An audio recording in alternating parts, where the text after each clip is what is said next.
On the news tonight, don't kill people you want to lead, Jonathan tells politicians. Nigeria ranks 8th in list of countries with worst terrorism impacts. Police, army, others deploy 15,000 security personnel for governorship and House of Assembly election. George threatens to jail IGP Usman over alleged violation of court orders. Police summon Ihedioa Ugochinyere Imo over murder. And on sports, USA boss moves to woo Arsenal forward Balogun ahead of Nigeria. The world news is coming from BGI TV Current. For more updates, kindly subscribe and click on the notification bell. Select option all to access all of our broadcasts. I am Moribe Rabila Lawal. The news in detail. Ahead of this Saturday's governorship and states assembly election, former President Goodluck Ebele Jonathan has admonished politicians against do-or-die politics, saying those who aspire to rule should not force themselves on the people. Jonathan gave the admonition on Thursday at Sampo community in Kolokuma or Pokuma, local government area of Bayelsa State, shortly after paying a condolence visit to Governor Diri, who lost his father, Pa Abraham Diri. Information report that Bayelsa, the home state of former president, will conduct only the state assembly election on Saturday, while its governorship election is scheduled for November 11, 2023.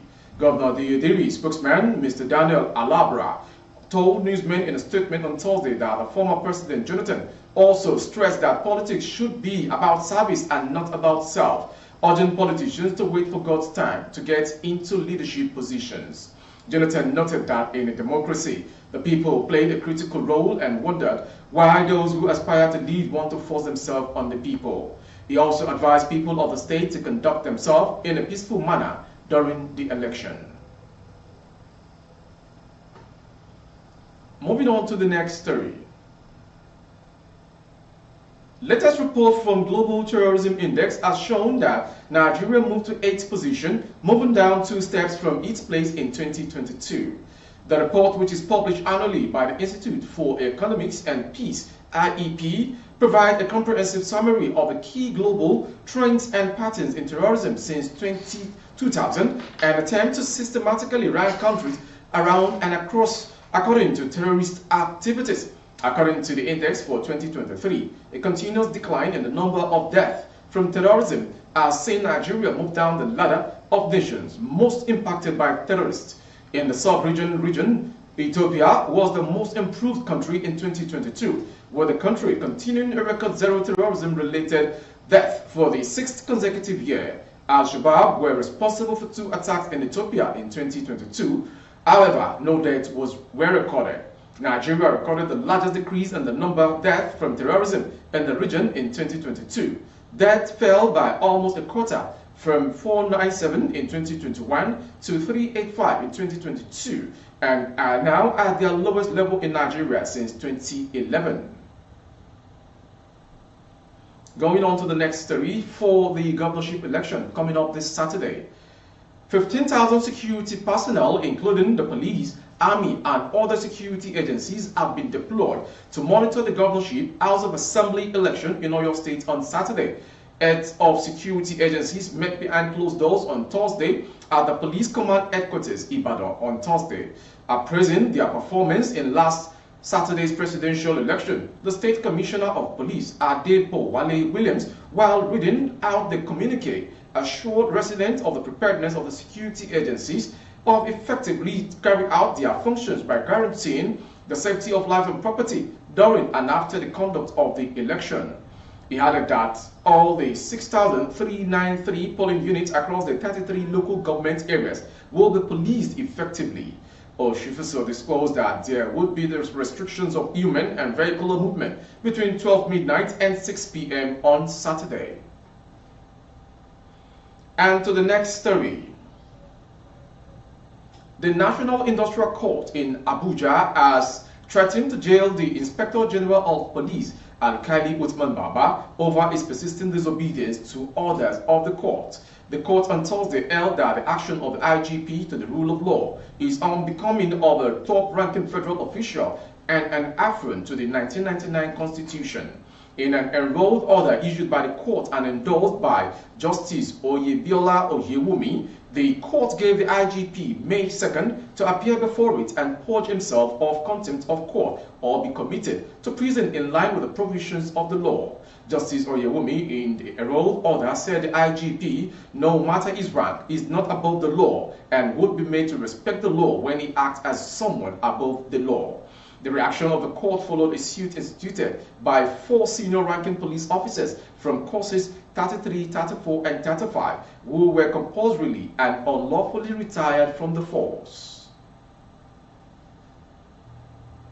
Moving on to the next story.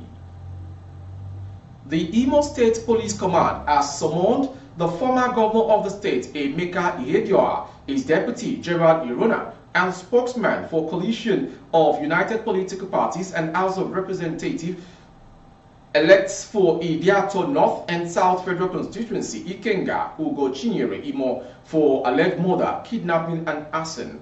The invitation letter dated March 13, 2023, with the heading "Re-Case of Murder, Kidnapping, and Arson," was signed by the Deputy Commissioner of Police in charge of administration, Ukachi Okpara, and addressed to the chairman of the People's Democratic Party, PDP, in Imo State, Charles Ogu, asking the PDP chairman to produce them on Thursday, 16 March 2023, at the State Criminal Bureau of Police Command for interrogation.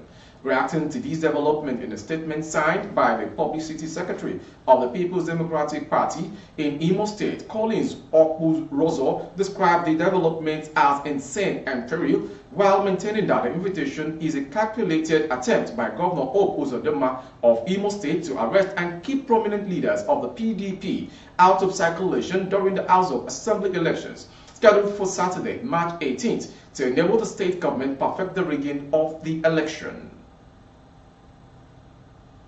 From Imo State, we go to the next story. Aloy Ejimako, a counsel to Nnamdi Kanu, leader of the indigenous people of Biafra, IPOB, has reacted to report that the group is ranked the 10th deadliest terrorist organization in the world. Ejimako said a report by the Global Terror Index that IPOB was the 10th deadliest terrorist group was false. He explained that IPOB was only named in the index report because the Nigerian government had declared the group a terrorist organization. In a tweet, Ejimako noted that the terrorist group cannot be registered like IPOB. He wrote, "It's false that IPOB is now ranked the 10th deadliest terrorist group in the world by the Global Index. IPOB was only mentioned as having been declared a terrorist group in Nigeria. IPOB is registered. Terrorist groups can't be registered. If you try, you will be arrested." And to the next story. Odua People's Congress has declared support for Lagos State Governor Babajide Sanwo-Olu for Saturday's election. Speaking at a news conference, President of OPC, Otumba Wasiu Afolabi, said the governor is consumed by the passion to improve lives, adding if re-elected, he would further advance his impact. Lagos State is blessed with great administrators. Sanwo-Olu has shown himself worthy and he has made impact on the landscape, the life and the governance of the state. He urged Lagosians to vote peacefully and warned those planning to disturb the peace to desist from such acts. The leader added that the group will ensure people are not prevented from exercising their franchise.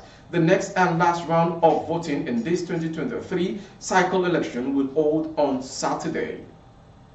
Talking about the governorship election of Lagos State, scheduled for March 18, OPC has swayed the mode and presence of its leadership and membership, and it has become clear that they will like us to throw our weight behind one of the 16 governorship candidates. To the envy of other states in Nigeria, Governor Babajide Sanwo-Olu has shown himself to be worthy to belong to his class of industrious performances. Welcome back. Bandits have again hit Niger State's community in a fresh attack, during which 8 people, including Army Major, 4 soldiers, 4 local vigilantes were killed in an ambush. The soldiers and vigilante members were gunned down by the bandits while on their way to recover corpses of the local vigilante members killed on Tuesday evening by bandits in the same local government area. The bandits, who were still hiding in the bush after Tuesday's onslaught on the security personnel in the area, opened fire on the soldiers and vigilante members.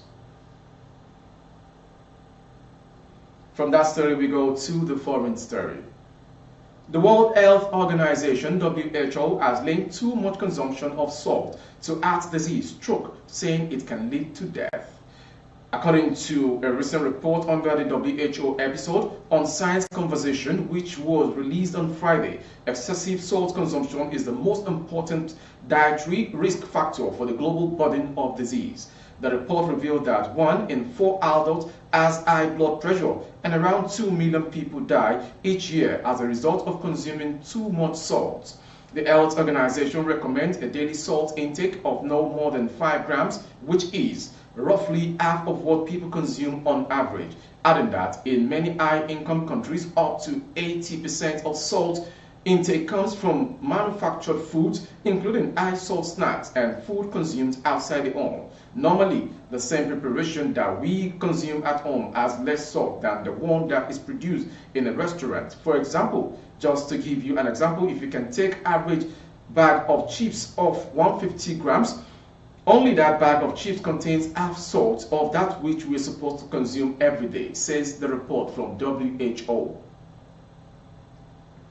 And to end the world news from BGI TV Current this evening is the sports story. United States of America caretaker coach Anthony Hudson is trying to convince Folarin Balogun to commit his international future to the country. Balogun was born to Nigerian parents in the USA and was raised in England.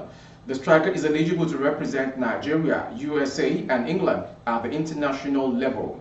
The 21-year-old has represented both USA and England at the youth level.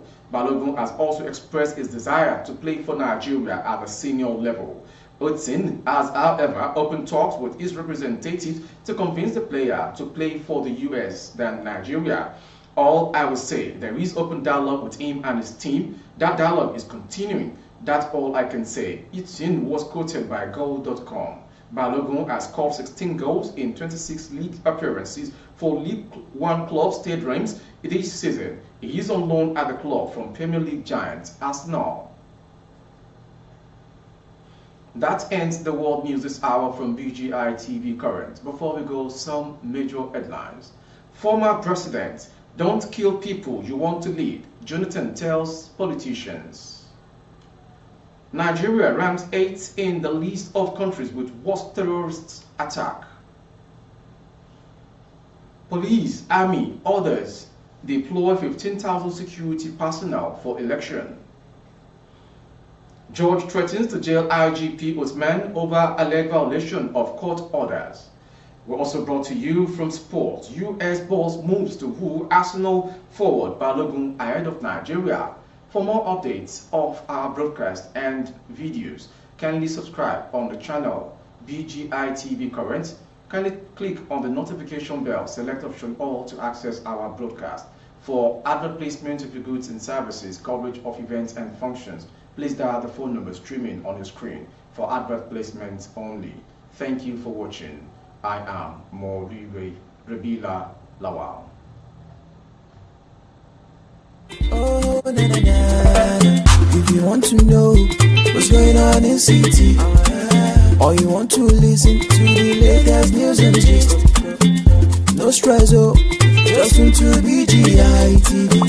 BGI TV, you're one in a million.